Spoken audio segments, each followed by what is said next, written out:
sida ay dad badan u haystaan labada ciyaaryahan ee Lionel Messi iyo Cristiano Ronaldo kama dhaxayso wax cadaawad laakiin waxa dhexmara waa tartan gaar u ah oo ay ugu jiraan koobabka iyo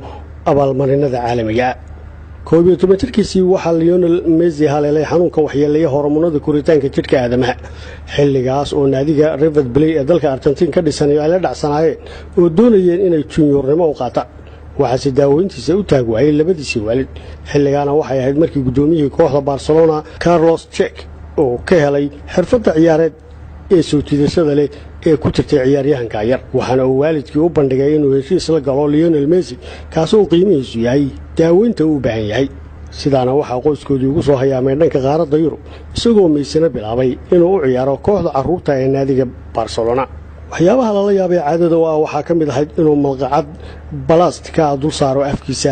ficilka oo lagu arkay marar badan oo ku jiray tababarka kooxdu samayso iyadoo saaxiibadiisa kooxduna ay falka ku macneeyeen inuu yahay mid calaamad u ah marka uu xanaaqsan yahay iyadoo tababaraha kooxda labtiisuna aanu la hadlin ilaa uu malqacada afkiisa ka qaado sanadkii 2006 Lionel Messi waxa uu markii ugu horeysay ka mid noqday xulkii dalka Argentina isagoo ah ciyaaryahankii u da'yara tartankaana ka dhaliyay hal gool waxaana uu ku guuleystay koob fara badan oo uu kooxdiisa la qaaday si gaar ahna waxa uu helay ilaa 7 abaalmarinood iyo kubadda dahaba dadka qaarkiina waxay u aqoonsadeen inuu yahay ciyaaryahanka ugu wanaagsan dunida Lionel Messi waxa uu abuuray hay'adiisa dhanka samafalka ka shaqeysa oo ah mid taageerada u mariyo taakuleynta la siiyo carruurta aan haysan daryeel ku filan sanadkii 2010kiina waxa loo magacaabay safiirka rajo wanaaga ee hay'adda UNICEF Lionel Messi waxa uu ka mid yahay ciyaartooyda ugu qanisan bahda ciyaaraha ee dunida isagoo bishiiba hela mushahar u dhigma 40 milyan oo lacagta euro taasoo macnaheedu yahay inuu saacadiiba helo 166 kun oo lacagtaas dhankiisana ciyaaryahanka u dhashay dalka Boortaqiiska Cristiano Ronaldo waxa uu safka hore kaga jira ciyaarista kubadda cagta isagoo saameyn ku leh xaqiijinta goolasha ugu badnaa ee sanadkiiba la dhaliyo waxa uu leeyahay xogo iyo macluumaad kale oo aynaan badankeenu la wada socon waxaana aynu halkan ku soo bandhigaynaa qaar ka mid ah macluumaadka ku saabsan ciyaaryahanka Cristiano Ronaldo ugu horreyn waa ciyaaryahanka aan jidhkiisa ku sameeyeen wax sawirraa isagoo arinta uga fogaaday sababo dhanka caafimaadka ah maadaama dadka jidhkooda ku sameeya sawirrada iyo xariijimuhu aan dhiigooda lagu shuba karin dadka kale ee u baahan isagoo sanadkiiba mar dhiigiisa shuba oo deeq ahaan u dhiga bangiyada lagu kaydiyo dhiigga Cristiano Ronaldo waxa uu hawlo dhanka isqurxinta ku sameeyay ilkihiisa taasoo isbarbardhigga sawirradiisu ay cadeymo ku filan u yihiin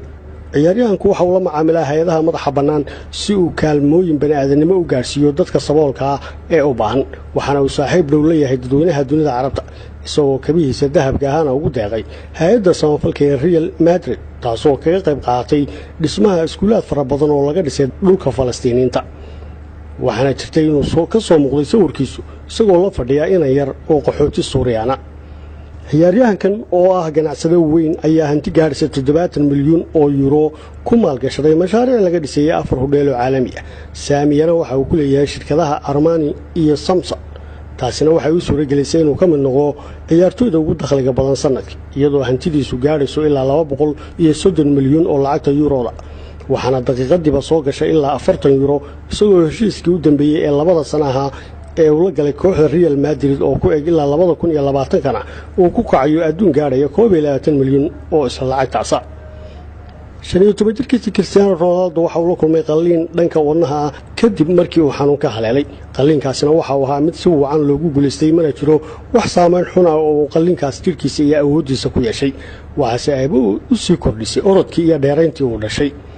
ciyaaryahanka Cristiano Ronaldo oo ku guuleystay ciyaaryahanka ugu wanaagsan dunida sidoo kalena helay bilado fara badan oo gaar u ah iyo abaalmarino kala duwan ayaa waxa kale oo jira macluumaad aan wali fasiraadooda la helin oo ku saabsan ciyaaryahankaas waxaana ka mid ah xidhashadiisa garanka gacmo dheeraha ee uu ciyaar walba soo xidho xitaa xilliyada kulaylaha oo ay ciyaartooyda kale ee kooxdu xidhaan garamada gacmo gaabka waana sir u gaara oo u dahsoon mana jirto cid daaha qaaday ilaa hadda sababta uu had iyo jeer u xidho garamada gacmo dheeraha